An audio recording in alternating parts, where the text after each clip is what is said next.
What's the right way to use spying to protect freedom and liberty? In other words, what should be done, and how can we be protected and still, do the job of collecting the intelligence we need? Yeah, what we did was we looked at it as we had to satisfy all the legal requirements under the FISA laws and all the other laws that existed, plus abide and protect the constitutional rights of every citizen of the United States. At the same time, we wanted also to be making our analysts effective against foreign threats. That meant getting and focusing in on a rich environment of information to ensure that that would happen. I mean, if we buried them in data, they were already buried in data when we started this program, and they were malfunctioning at that time, and they were complaining about that, and all they were doing was coming in with more and more tools for them to use to look at data. That didn't solve the problem of all the massive amount of data that they had to look at, and the ways that they were going at it. They were going at it from a Google-type approach where you use a series of words or a phrase or something to go at, and many people use those phrases that aren't even related or involved in any activity that was of concern. So what that did was bury them under a pile of useless information, even in the 90s. So the question was how to solve that problem and do it effectively, so that we followed all the rules of law and also abided the constitutional rights and made a rich environment for our analysts to look at, to analyze, and become much more effective in their jobs and their responsibilities and what they're attempting to do. So that's what our whole program that out of the SIGINT Automation Center was all about, and that's what we tried to do, and that's effectively what we did. And we did it by doing a focused, targeted approach in terms of the graphing of relationships, social networks. We would build the social networks of the bad guys and also look at the social networks that were being passed as data was passing by, so that we could see whether or not someone was a part of that network or not. If they were not, we simply let everything pass right by. So that gave privacy not only to U.S. citizens, but to everybody in the world. And that made a rich environment then of data for analysts to look at. And on top of that then, if we found that someone in the United States, assumed U.S. citizen, was in way cooperating or communicating with some terrorist organization or member of a terrorist organization overseas, we would initially, when we picked them up, we would encrypt all the attributes that identified them, so that basically they would be anonymized. But you could still track them and follow what they were doing, because it was unique anonymization, so that meant we could track them, but still not be able to tell who they were until we would develop probable cause. At that point, then we would say we would get a warrant, and then we would be authorized to target them and take in their data. If we didn't have a warrant, we simply would terminate that activity after, I think it was 3 days, 72 hours. You had 72 hours to get a warrant to do that. In 1997, what was your position at NSA? I was the technical director of what I call the world. I was the technical director of the intelligence production of the comment side of the NSA, which basically encompassed the entire world. It was an operation of about 6,000 people, and they were analysts and linguists and reporters of all the material collected by NSA for militaries, governments, whatever in the world. So that was where I was then. That's why I got into doing the digital age and solving that problem for NSA. Well, and from what I could pick up from the story, in the 90s, after you and Ed Loomis had worked for Taggart, Loomis took over his position, and some of the things or some of the projects or components that you guys had worked on were brought together into something called ThinThread. Now, could you talk about how it was supposed to be an automated analysis of the network log, why that would have worked, and why, because it worked, it wouldn't be accepted? Okay, that was a separate proposal we had made to automate the network log, analyzing the network log. That we did, and actually we did it when we formed the SIGINT Automation Research Center. Is one of the first things we wanted to do, and that was everything that anybody does on a computer or on a network in NSA or anywhere else gets logged in the network log. So if you click a mouse and it's sending a set of instructions down the network to a point where you are going to get data or something, that gets logged in the log. So we wanted to put together an automated process to analyze the log in near real time to be able to say what people are doing on the network as they did it. So in other words, if somebody came on the network and started to download all kinds of files, we would pick that up within milliseconds of it happening. And after a point alert to that, and for example, Snowden, if we had had that in process online, we wanted to monitor everybody in the world, so we would have included Snowden or anybody in the world, anywhere in the world, who was coming on the NSA network. If they came on and started to do something, we would know about it and be able to learn about it. So if that had been running, Snowden couldn't have done without what he did without being picked up almost immediately. But if that were running, and Snowden wouldn't have had to blow the whistle in the first place, because the integrity of the NSA would be preserved through that program, which could monitor the budgets and all sorts. Go ahead, Nick. And we ran into two problems, two camps of opposition to that. The first one were the analysts. Because once you start monitoring what the analysts are doing on the network, you know how they're operating. You can say, this analyst needs some training in this area because they're not quite doing the problem right, or this analyst has an idea that worked and we need to spread it around, so we'll take advantage of that. And that group of analysts said, we do not want you monitoring us. We'll do our job, thank you. You just go about your business and don't pay any attention to us. So, but that was not the major group that opposed us. The major group were all the managers. And the reason they did that was because this will show all the return on investment on every program they're funding, and whether or not programs that are being funded are being successful or not, and whether or not they're contributing. So that would set up a whole process for return on investment assessment for NSA, also for Congress, because that would be evidence for Congress to review in terms of what kinds of funding they would do for the agency. So that meant, plus it took away the freedom that the managers felt they had to move money around and do anything they had with money, because we'd pick that up too. So that said to them, I don't want you monitoring me. I want the freedom to do what I want to do as I want to do it. So go away, and we're not going to do this. So that's why we didn't do that back in the early 90s. Well, and without audit oversight, fraud and corruption become the status quo.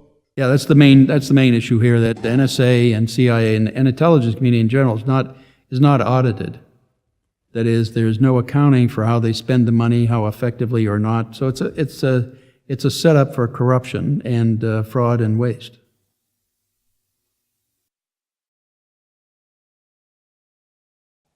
Volume, velocity, and variety. Asset or liability? The way we looked at it in the SIGINT Automation Research Center was that volume meant you had the opportunity to get more information about your target, simply because there was more of it out there, and velocity meant you got it at the speed of light, so that was good. And variety meant you got many aspects of it. You get voice, maybe video, maybe Twitter, or else email, and all kinds of aspects. So all those things we looked at as positive things. All we had to do was figure out how to manage them. Let's talk about Thin Thread a little bit and how it at one time protected the rights and privacy rights, especially of American citizens. Yeah, well, in the data acquisition system, once we acquired information and recognized that maybe a terrorist was talking to a potential U.S. citizen, what we would do is encrypt all the attributes. So that would protect their identities until you could show probable cause. You had a certain time limit to do that. That was automatically managed by the system by software right up front. So that as data, if data was just about U.S. citizens, the software would simply let it pass right by. It would never be ingested into our system.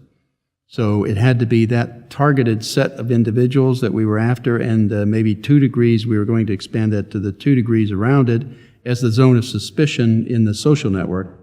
Otherwise, we wouldn't even take in the data. and that would be filtered by software upfront as as that data was viewed. It's much similar to what Naris and the Variant devices for AT&T and Verizon can do today. Well, let's talk about that, because that's in the next line of thinking is February 2001, AT&T and Verizon get these pieces of paper from the government saying, we want your customer data.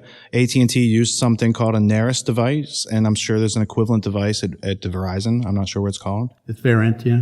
And what do these devices do specifically? And this was, again, February 2001, am I correct? February, Naris didn't, I think, start marketing things till about 2002.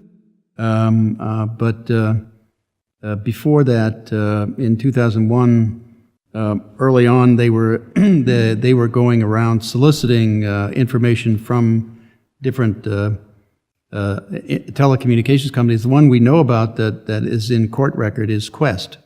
Nacho was the CEO of Quest at the time. Refused to turn over all of their data. This they approached him on the 27th of February, according to the court records of 2001, which was about 7 months before 9/11. So they were approaching them before 9/11 to get all of their data, all of their customer information. So the intent that was kind of implied, the intent was to get information on U.S. citizens even before 9/11.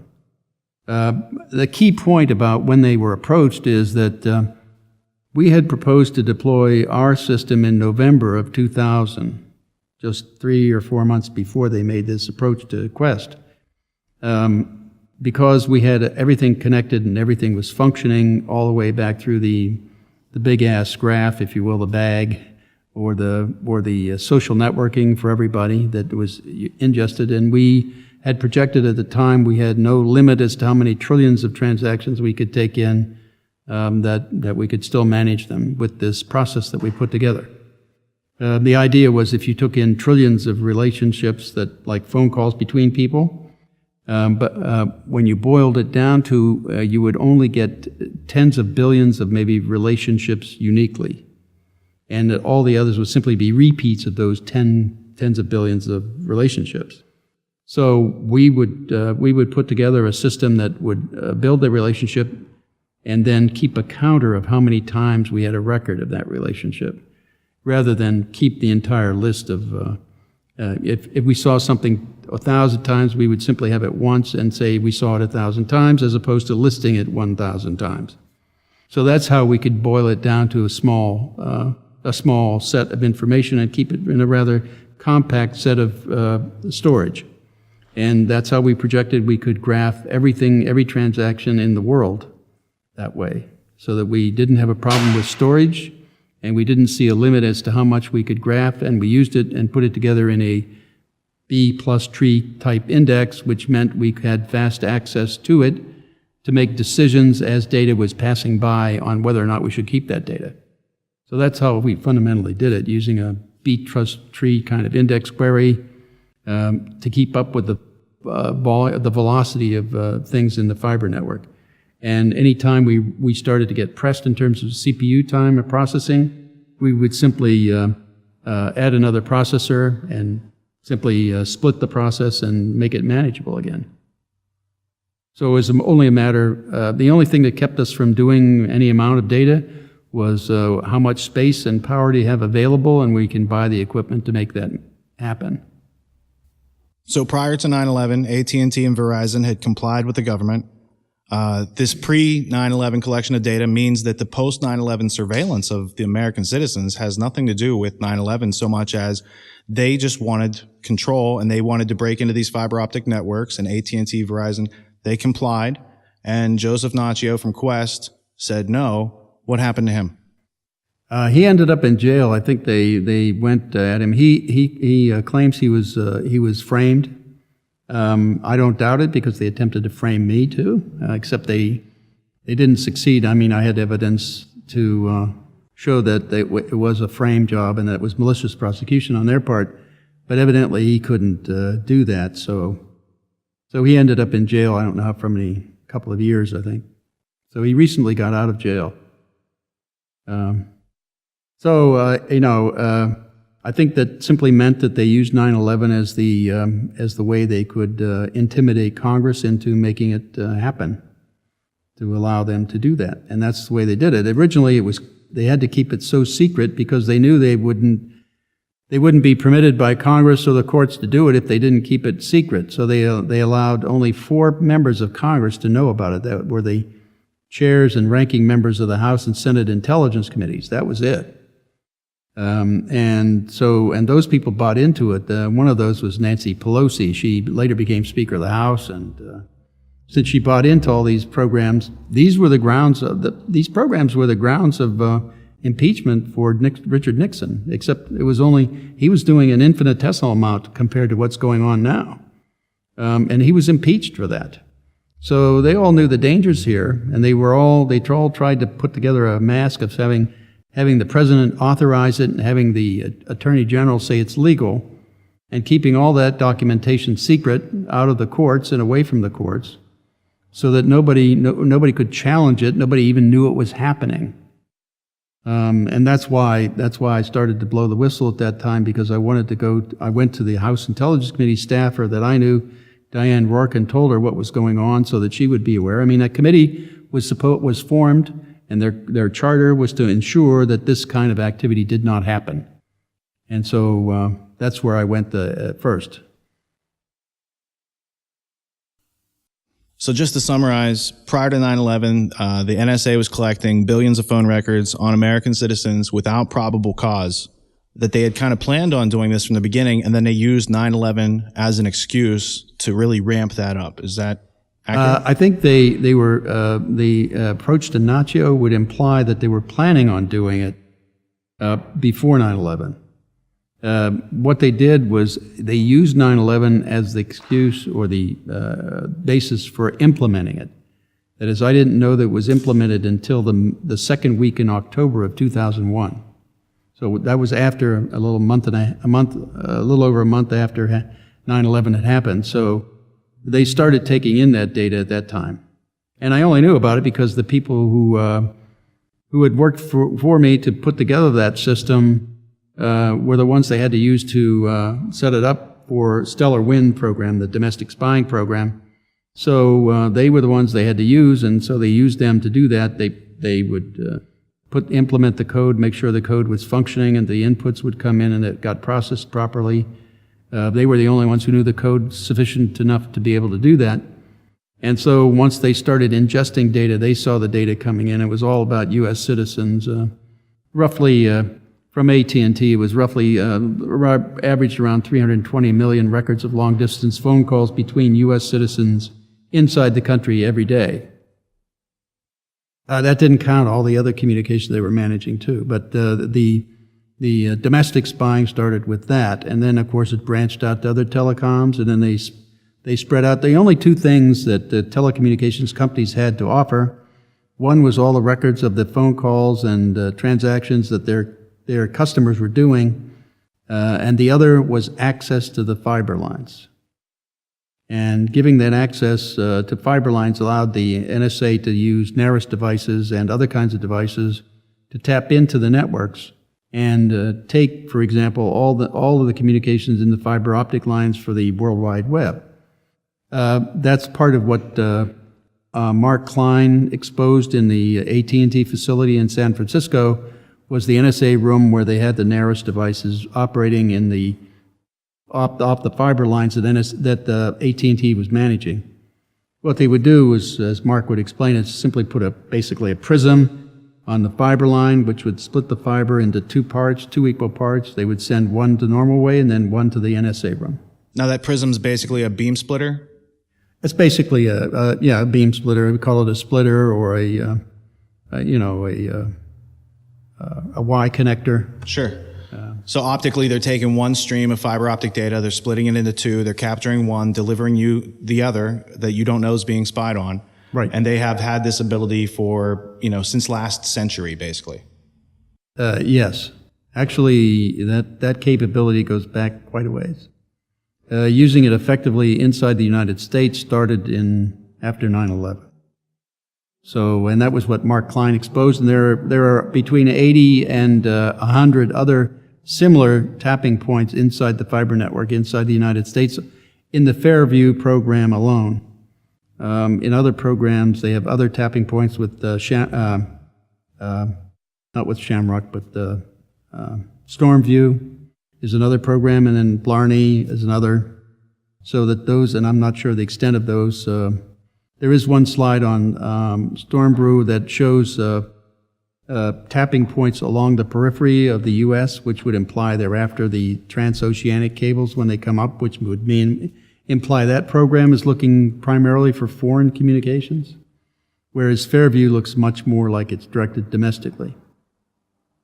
Stellar Wind was one of these programs. Did it start prior to 9/11? And it's also a collaboration with GCHQ as well, where they're collecting information without probable cause and sharing it with other countries. Is that correct?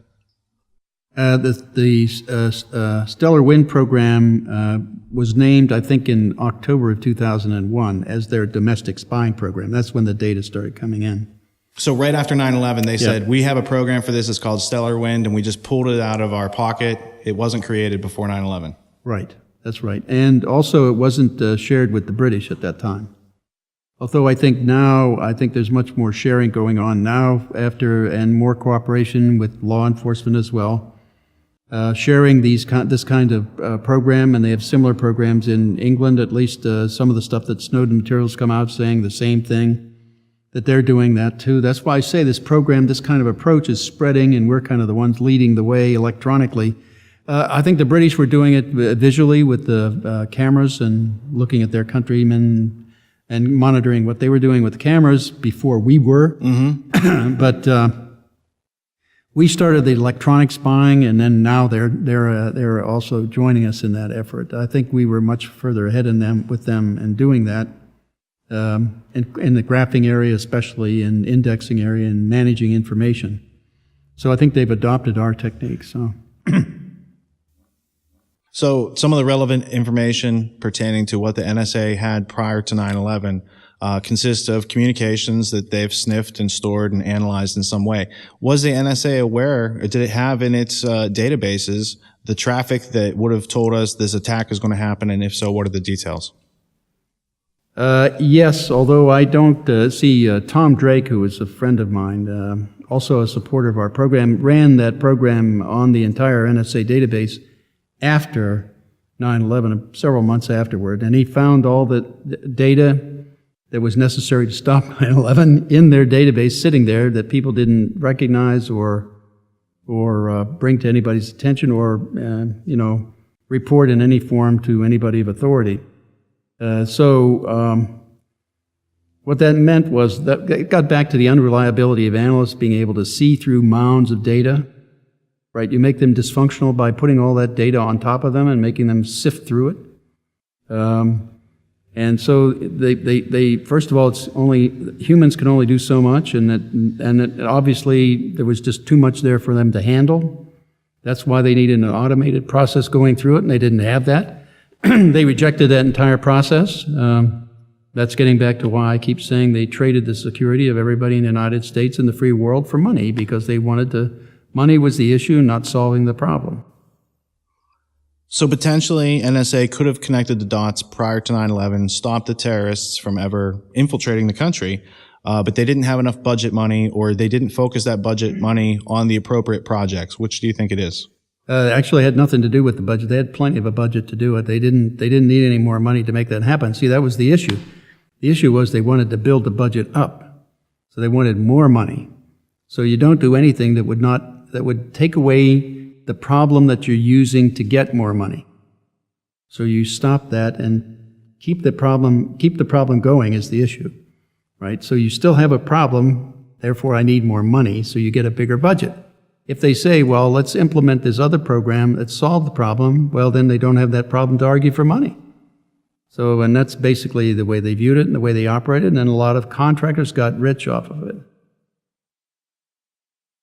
Did you ever brief the CIA on what the NSA had on these terrorists prior to 9/11? So you would have briefed them after 9/11 and said, hey, here's what we had and here's what could have been known. Did that ever go on? You see, I left NSA in October of 2001, so any of the data that was run and pulled out by Tom Drake, he did after I left. So I couldn't brief CIA on that, but what I did do with Ed Loomis and Kirk Wiebe, we went through open source data in 2002 and pulled together all the material that was there, including the names of the targets of the terrorists. They had names for the targets, like the towers, the Twin Towers were called Town Center. The Capitol building was called Law, and the White House was called Fine Arts. And so they talked about these. These were the codes they used for the targets in emails and things that they had said. And we got this out of open source off the web using Google. So we did brief them on what we were able to pull out of open source, and that was as contractors. We were going in saying, this is what you can do with open source. And we went through that, and I say, how did you ever know all that? And I said, it's right there in open source, you can get it too, So, yes, we did brief them on that, but it was from open source material, not from anything that NSA had.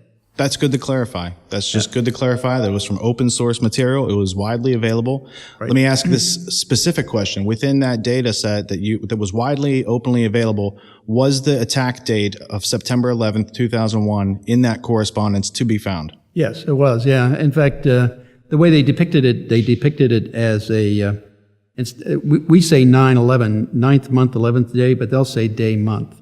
So they would put a line and a line, and then a pi, a circle and a line. That would be 11/9. So the 11th day of September.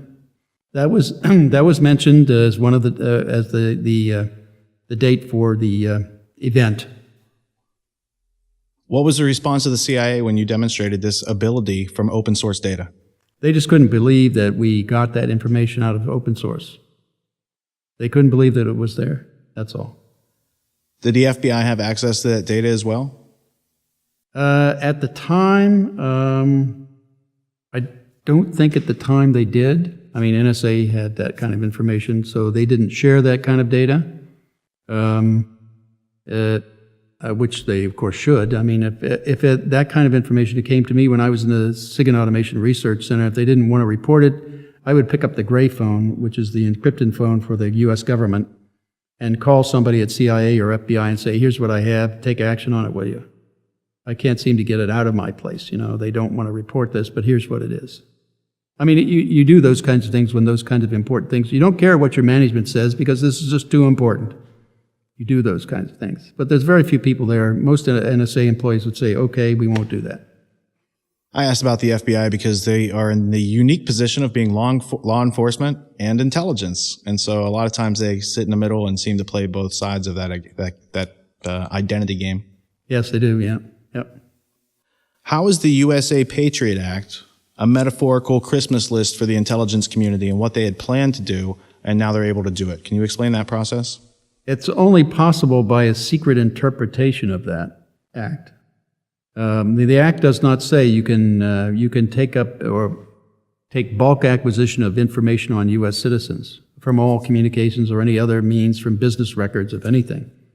It simply says in there that you have under Section 215 in the business record section, it says you can pursue investigating anything that's relevant to a terrorist investigation or dope smuggling, international dope smuggling, or anything like that. It doesn't say you have the right to take in everything and then try to sort it out later, which is the secret interpretation. The secret interpretation is not just relevant, it's potentially relevant. So that means everything. That's the way they interpret it. That's their secret interpretation. That the words don't say that, but that's the way they're using it. So you're talking about Section 215 of the USA Patriot Act. There's a secret interpretation. There's a secret court.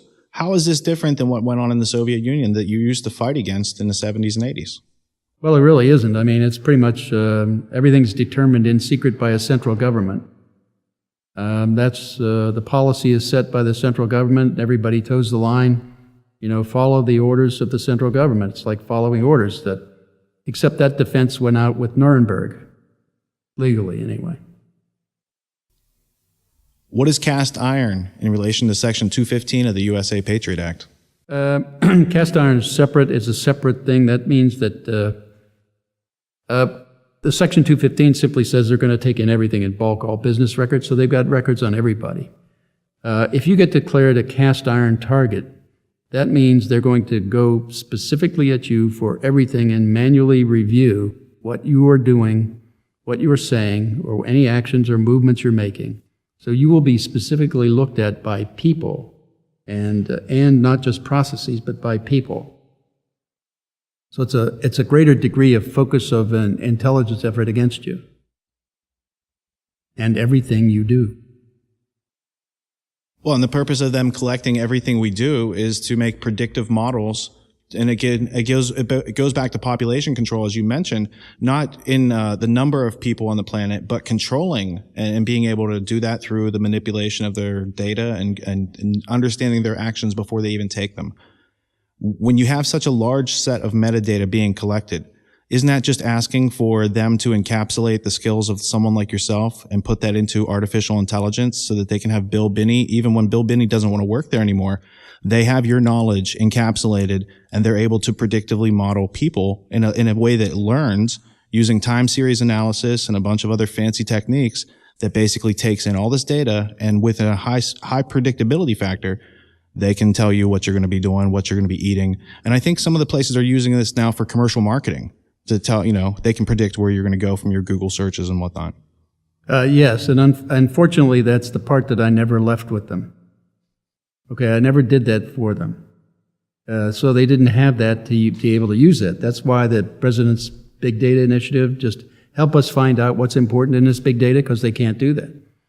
And that's really, it gets much more complicated when you when you try to to fuse all the activities of individuals or groups of individuals into from multiple domains like phones and emails and travel and banking, and you try to merge all the activity of everyone in that group or an individual alone.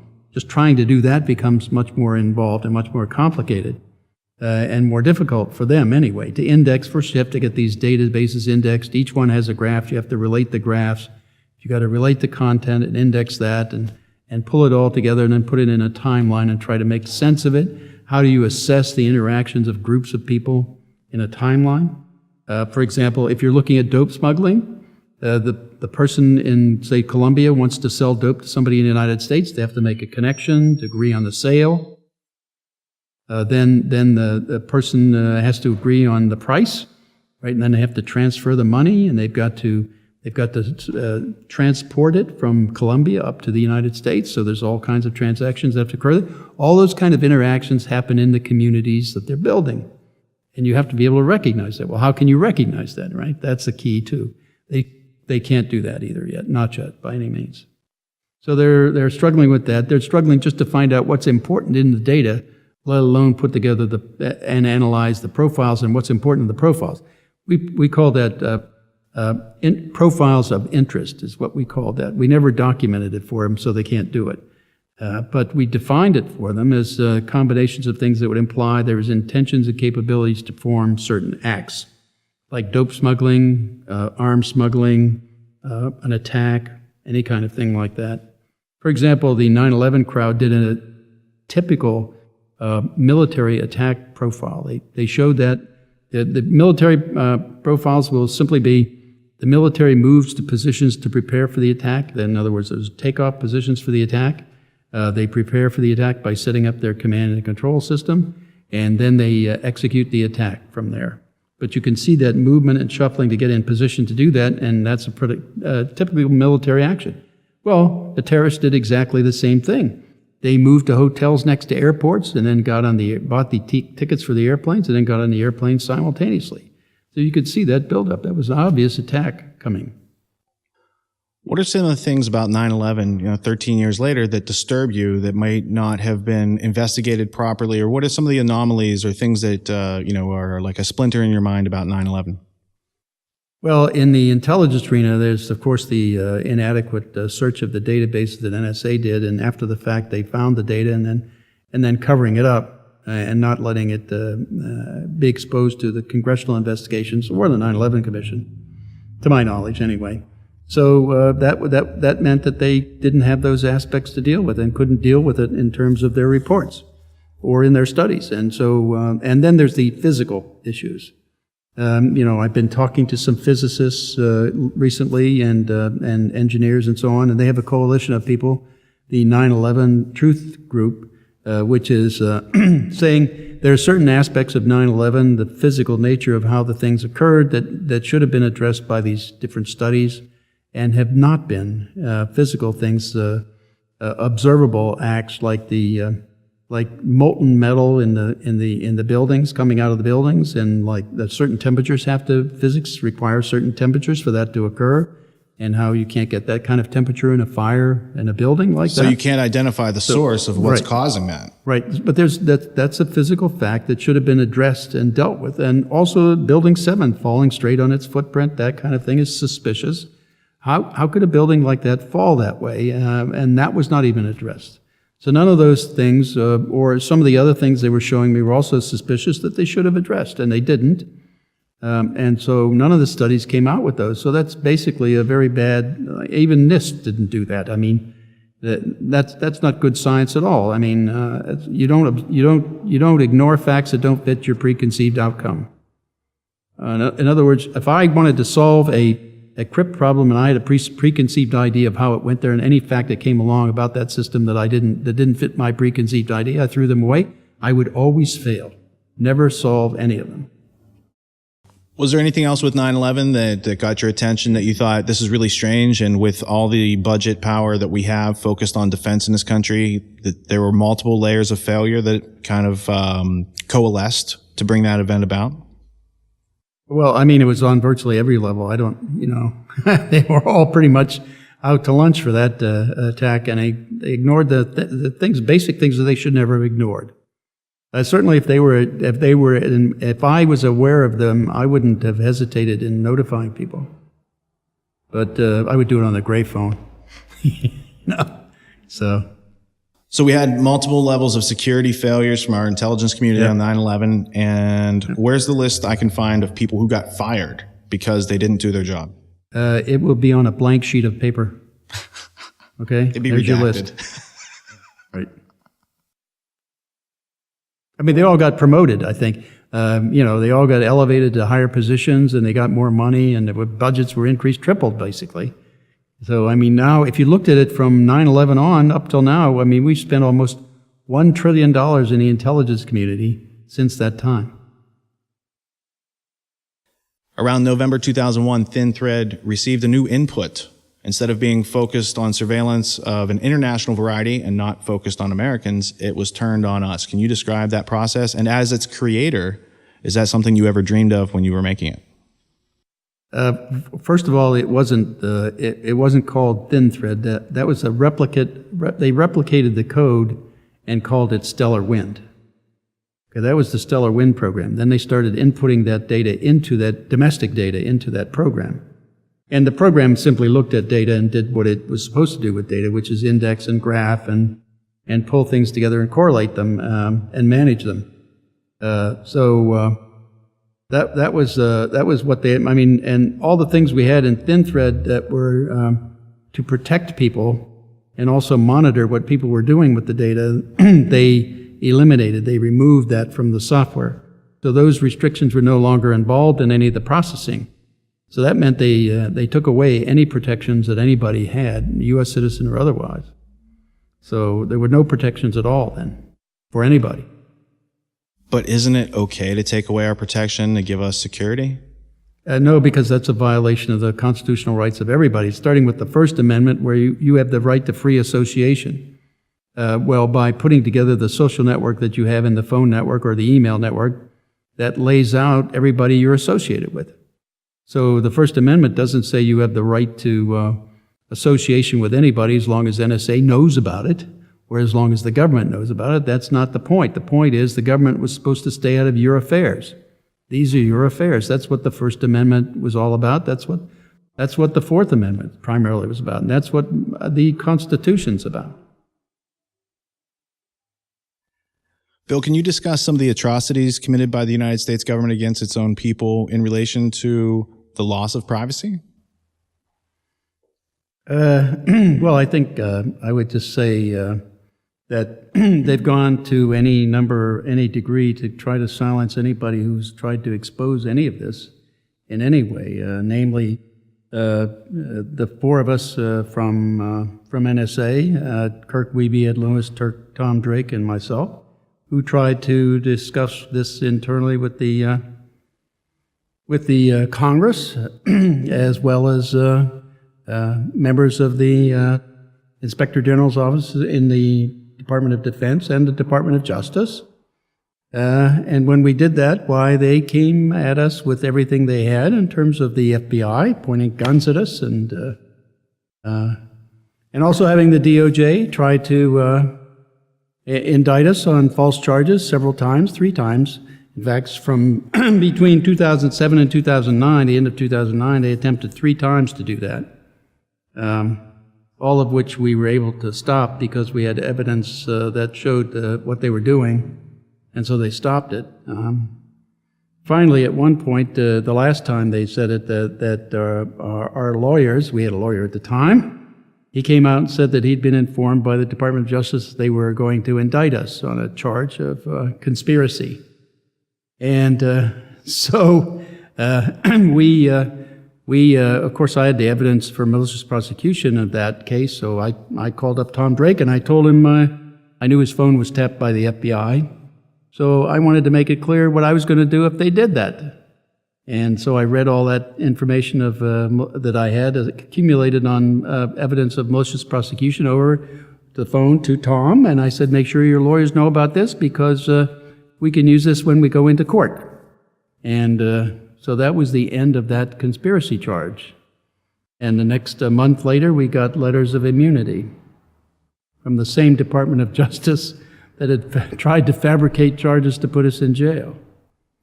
So after that, why, to me, that was the last straw that told me my government was so corrupt, there was not much left of it worth saving. So I had to do whatever I could do to expose it and get it out to the people, the Fourth Estate, out to the public, and get outside of government, because obviously all they were going to do was cover up for the crimes they've been committing. There's been a lot of talk that Snowden, when he blew the whistle, that he actually was a leaker because he didn't go through something called channels. Can you explain to the audience how, after the church committee, the proper way to blow the whistle and disclose government malfeasance to the public was set up? Yeah, especially for the intelligence community, the procedure was to the church committee set up the FISA court and the intelligence committees as oversight for the intelligence community. And so that was the path you had to take to do that. So if you had some complaint, you either had the inspector generals of the Department of Defense or the Department of Justice, or you went through the intelligence committees, all of which were the proper procedures to follow to file a complaint, which is all that we did. And that's how they came after us for that. And so that's what Snowden saw. He looked at our case. We were called the thin thread crowd at that point, and he saw what happened to us. He also saw what happened to Tom Drake. He got indicted and falsely charged. I mean, they fabricated evidence against him. They took papers that he had at his house, took them back, and they were all classified, unclassified at the top and bottom. That was clearly marked. So all I did was draw a line through that unclassified statement there, stamp, and then stamped it classified, top secret or secret, and then charged him with having classified material, which meant that they were framing him. They were fabricating the evidence and framing him. And so that was all, that was still the argument that they were saying going into the court trial in 2010. And they were still going to charge him with that, but the defense attorneys had hired Jim Bamford to be a consultant for them. And Jim went out and found almost all of the data that they were claiming was classified that Tom Drake had was already on the web or out there in the public domain, put out there by NSA. And so Jim took all that data into the court, gave it to Judge Bennett, who was trying the case, and said, here's all the data they are charging him with as being classified that they already put out there in the public domain as unclassified. So, I mean, the judge obviously got the very clear impression that they were framing him. In other words, and so, I mean, I felt that they should have been charged with that at that time. That's a felony. I mean, they should have been disbarred. They should have been thrown out of the DOJ. They should have been barred from court, certainly from arguing anything in any of the courts. But none of that happened. All Judge Bennett did was read them the riot act, and they went away, and that was the extent of their punishment. You explained that there's basically 3 different levels or 3 different sectors of places you could blow the whistle in your position. You could go to the Department of Defense, Inspector General's office. You could go to the Justice Department, or you could go to the Senate Intelligence Committee. Which of those 3 did you choose, or did you explore all 3 options before? Actually, we went to all of them. We went to the Department of Defense Inspector General, the Department of Justice Inspector General, the Intelligence Committee in the House. We even touched on some of the Senate side. We also talked to individual members in Congress that were not on those committees. So we took all the avenues that were available to us under the Constitution and also under the government regulations. And so that's what Snowden looked at, and he said, obviously, when you're blowing the whistle on illegality and criminality and unconstitutional activity of the U.S. government on it, you can't go through normal channels, because all they'll do is come back at you with all the force they have, which is what they did to us. That's what he saw, and that's why he decided to do what he did. On March 30th, 2011, there was an article talking about, it was the FBI, I think it was Director Mueller, talking about how they could get data on you in the future, of course, because they could surveil you, but they could also bring up the data from the past. So how would they be able to have data on American citizens from the past in a constitutional way? Well, they wouldn't, obviously, but what he was saying was he had set up a technology database with the Department of Defense, where he could make one query. With one query, he could get all past emails and all future ones as they came in on a person, which meant that he was tapping into the NSA database of collected data off the fiber optic lines of the internet and looking at all the stored emails that they had on a person, and then also putting them out there as a target so that anytime NSA collected any of that data, that it hit their target designator, it would forward it to the FBI. So that's the way they would get all past and all future emails as they came in. And it's blatantly unconstitutional, because it's a collection of everything on the fiber network, all the emails of everybody in the United States. In contrast to ThinThread, there was a program under NSA Director General Mike Hayden called Trailblazer. Can you compare and contrast the 2 programs, and how is Trailblazer adversely affecting the lives of American people? Well, Trailblazer is not affecting anything right now because it was a total failure. It didn't produce anything. But that was the program they wanted to use to justify spending all the money for volume, velocity, and variety of data in the digital age, and that was the one they trumped up the justification to get all the money to begin with. That's why they had to kill the program we were doing. Otherwise, they wouldn't have a justification to continue the Trailblazer program. So that's how you get rid of it, and you can then feed the corporations and build their empires as well as your own, and continue that process for a very long time. In fact, one of the contractors that was running some of the programs said, we can milk this program for 15 years. Well, they're pretty much coming up on the 15th year now, and they're still milking it. The people that were involved in your whistleblowing, the superiors who were violating the Constitution, were they aware that they were violating their oaths of office? Oh yeah, that's why they had to keep it secret. That's why this is all done in secret, because it was a clear violation of the Constitution, and anybody that would and for example, when they came out, they originally, after they got it started in October 2001, they had Admiral Poindexter come out with a quote from DARPA saying, we'd like to start a TIA program, Total Information Awareness Program, that talked about collecting all the data on everybody, which was exactly what they'd already started doing. And they sent him out basically to test the waters to see how the reaction would be to doing that kind of thing. And right away, Congress reacted. People did from around the country. They lobbied Congress to have it canceled and killed. And that's what happened to that. So Admiral Poindexter's program was terminated. They were unfunding the TIA program.